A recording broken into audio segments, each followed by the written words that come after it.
अस्सलाम वालेकुम everyone, welcome back to my YouTube channel. I hope आप सब खैरियत से होंगे। हम जो पॉइंट डिस्कस कर रहे हैं उसका नाम है the prologue to the Canterbury tales, जिसको लिखा है सर जेफरी चौसर ने। स्टूडेंट्स, आज का जो हमारा टॉपिक है वो है द प्लोमैन, और आज का टेक्स्ट स्टार्ट हो रहा है लाइन नंबर 529 से और एंड हो रहा है लाइन नंबर 541 तक। स्टूडेंट्स, जेफरी चौसर ने पिलोमैन के कैरेक्टर को बहुत ही सिंपल और वर्चुअस मैन के तौर पे डिस्क्राइब किया है। बेसिकली पिलोमैन का मीनिंग है फार्मर या फिर एग्रीकल्चरल लेबर, यानी जो अपनी ज़मीनों पे काम करता है। पिलोमैन एक बहुत ही सादा और मुशक्क़त भरी ज़िंदगी गुजारता है। We can say that he is epitome of virtue and simplicity. ये पिलोमैन जो है ये पार्सन की तरह अमीर नहीं होता, बल्कि ख़ुद मेहनत करके दूसरों की मदद करके बहुत ही अच्छी ज़िंदगी गुजार रहा होता है। इसकी ज़िंदगी का जो मकसद है वो खुदा की खुशनुदी हासिल करना है। बेसिकली ये कैरेक्टर एक आइडियल लाइफ की एग्जांपल है। आई होप यहाँ तक आपको ओवरव्यू समझ आया होगा। अभी हम इसके टेक्स्ट को स्टार्ट करते हैं और इस कैरेक्टर को मज़ीद समझते हैं। With him there was a ploughman was his brother. With him, यहाँ तक आप देखो, with him there was a ploughman. वहाँ पर उसके साथ, किसके साथ? प्रीवियस लेक्चर में हमने पढ़ा पार्सन का कैरेक्टर। तो बात हो रही है कि पार्सन के साथ एक किसान भी था, एक पिलोमैन भी था जो उसका भाई था। तो अब प्रीवियस जो कैरेक्टर है उस कैरेक्टर को इस कैरेक्टर के साथ लिंक किया गया। With him there was a ploughman, उसके साथ एक किसान भी था, एक पिलोमैन भी था, उस पादरी के साथ, उस पार्सन के साथ। That had yield of dung full many of fother, जिसने बहुत ज़्यादा गोबर के ढेर ढोए थे।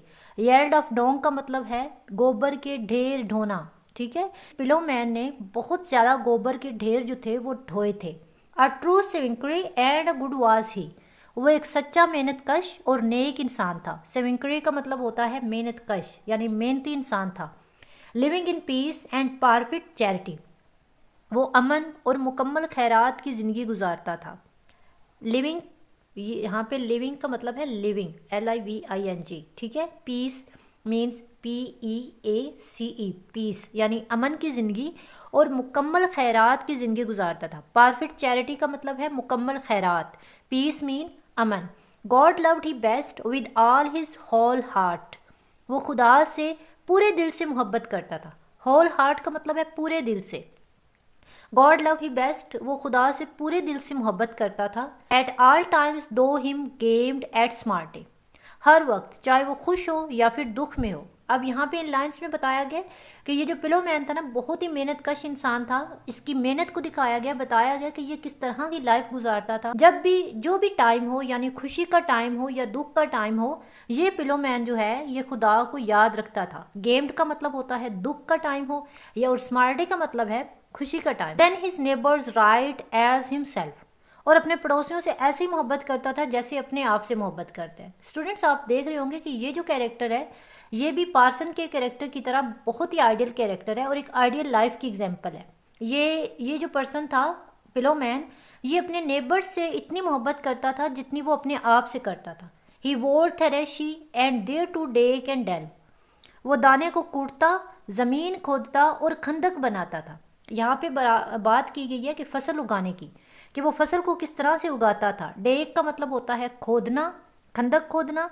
वो जो एक फसल उगाने का प्रोसेस होता है ना, उसको बताया गया कि ये किसान था, ये किस तरह से दाने को कूटता था और फिर ज़मीन को खोदता था और खंदक बनाता था, यानी किस तरह से फसल को उगाता था। Christ sake for every poor wet, मसीह के नाम पर हर गरीब के लिए काम करता था।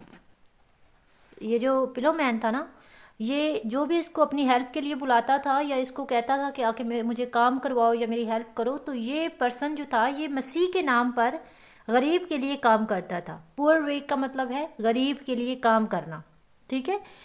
नेक्स्ट देखें, without an hire if it lay in his might, बगैर किसी उजरत के। ये जो पर्सन था ये गरीब के लिए बगैर किसी उजरत के काम करता था अगर उसके बस में होता। विदाउट एन हायर मीन्स बगैर किसी उजरत के। इन हिज माइट का मतलब है कि अगर उसके बस में होता। His tits paid he full fair and well, वो अपनी ज़कात पूरी ईमानदारी से अदा करता था। टिट्स का मतलब होता है ज़कात या फिर उशर, ठीक है, 10वां हिस्सा जो होता है। चौसर कहते हैं कि वो जो पिलोमैन था ना, वो अपनी ज़कात में से पूरा हिस्सा देता था, ईमानदारी से अपना ज़कात जो है वो अदा करता था। Both of his proper think and in his cattle, यानी उसकी जो मेहनत थी उसमें से भी, और उसका जो माल था, जो उसके पास प्रॉपर उसकी जो वेल्थ थी, जितना भी उसके पास होता था उसमें से वो मुकम्मल अपनी ज़कात देता था। प्रॉपर स्विंग का मतलब है मेहनत से जो कमाता था। कैटल मीन्स जो उसके पास माल वगैरह था उसमें से वो अपनी ज़कात जो वो पूरी तरह से अदा करता था। इन अ टैबर्ड ही रूड अपोन अ म्याऊ, वो एक पुरानी सी कमीज़ में खच्चर पर सवार था। खच्चर यहाँ पे जो मेयर है मीन्स खच्चर पर सवार था। उसकी ट्रांसपोर्ट दिखाई गई, हम्बल मीन ऑफ ट्रांसपोर्ट दिखाया गया कि वो खच्चर पर सवार था और उसने एक पुरानी सी कमीज़ पहन रखी थी। रूड का मतलब है सवार होना। टैबर्ड मीन्स एक सादा सी कमीज़। ये जो टैबर्ड है ये उसकी सिंपलिसिटी को सिंबलाइज कर रहा है। यहाँ पर आज का लेक्चर एंड होता है। स्टूडेंट्स, टेक्स्ट के थीम में आप रिलीजन एंड डिवोशन भी लिख सकते हैं। हार्ड वर्क जो है, हार्ड वर्क और चैरिटी जो है वो भी इस टेक्स्ट का थीम बन सकता है। मिलते हैं नेक्स्ट वीडियो में। अपना रखिएगा ख्याल। अल्लाह हाफिज़।